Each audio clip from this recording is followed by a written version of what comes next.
সায়মা ওয়াজেদ পুতুলের সেই ডব্লিউএইচওর এই আঞ্চলিক অফিসের প্রধান কর্তা হিসাবে এটা ভোটের মাধ্যমে হয় এবং এই ভোটাভুটিতে এই এলাকার এই অঞ্চলের যেসব ডব্লিউএইচওর মানে কান্ট্রিরা সদস্য আছেন তারা ভোট দেন। তো ওই সময় পুতুলের এগেনস্টে আরেকজন নেপালি একজন ক্যান্ডিডেট ছিল, উনি একজন প্রখ্যাত চিকিৎসক এবং এই আঞ্চলিক পর্যায়ে কাজ করার অনেক অভিজ্ঞতা ছিল। তার পরিপ্রেক্ষিতে পুতুল is definitely an intelligent person এবং সে অটিজম নিয়ে অনেকদিন কাজ করছে, তার ম্যানেজমেন্ট স্কিলস ছিল, কিন্তু শিক্ষাগত যোগ্যতা এবং এই ধরনের আঞ্চলিক পর্যায়ের একজন প্রধানকর্তা হওয়া এই ধরনের কোনোই ইয়ে ছিল না। কিন্তু যেহেতু ভোটের মাধ্যমে হয়, এখন ভোটের মাধ্যমে হইলেই প্রভাব ফেলানোর একটা সুযোগ থাকে এবং তখন প্রাক্তন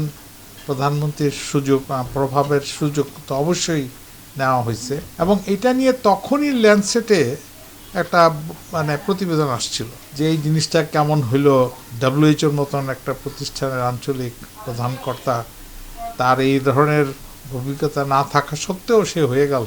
তো তারপরে তো এটা নিয়ে কথাবার্তা চলতেই থাকলো এবং কথাবার্তা চলতে চলতে এই পর্যন্ত এইখানেও এই হালে একটা আবার প্রতিবেদন আসলো।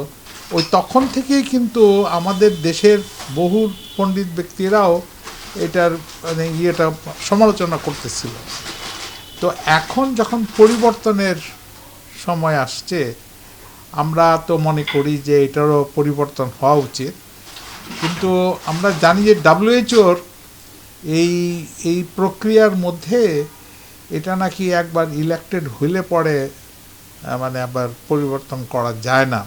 আঞ্চলিক পরিচালক হিসাবে ওনাকে তো এখন আমাদের জন্য এটা অসম্মানকরক একটা ব্যাপার যে প্রভাব খাটিয়ে একজন এরকম ব্যক্তি এইরকম পদে গেল। তো এখন আমরা তখন থেকেই বলে আসছিলাম যে এটা ঠিক হয় নাই, এটাকে তো আমরা কাজ করব কেমনে করে, কারণ ডব্লিউএইচও বাংলাদেশের তরফ থেকে তো অনেক কাজের ক্ষেত্র আছে যেখানে কি আঞ্চলিক পরিচালকের একটা ব্যাপার থাকে। তো সেই জায়গাতে আমরা তো তখনই বলছিলাম যে যার নাকি কোনো অভিজ্ঞতা নাই তাকে সে কিভাবে আমাদের কার্যক্রমকে সাপোর্ট করবে। সেটা এখন যেহেতু পরিবর্তনের একটা সুযোগ আসছে, আমরা তো অবশ্যই মনে করি যে ডব্লিউএইচওর এমন একটা সিস্টেম তাদের বের করা উচিত যেখানে নাকি তাকে যদি সরানো নাই যায়, সেইখানে আমরা কিভাবে আমাদের দেশের তরফ থেকে ডব্লিউএইচওর সঙ্গে কিভাবে কাজ করব, এইটার একটা বোধহয় প্রক্রিয়া বের করা উচিত। এখন আমাদের সম্মানের দিকেও খেয়াল করতে হবে যে বাংলাদেশের একটা সম্মান ব্যাপার, এই আঞ্চলিক পরিচালক বাংলাদেশি একজন, তো সেইখানে আমাদের সম্মানটাকে ঠিক রাখে অক্ষুণ্ণ রেখে কিভাবে আমরা আগাতে পারি।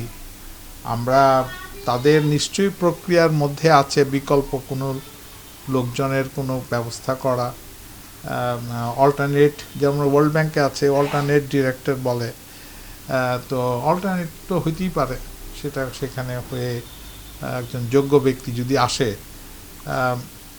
তা আমাদের জন্য খুব ভালো হবে।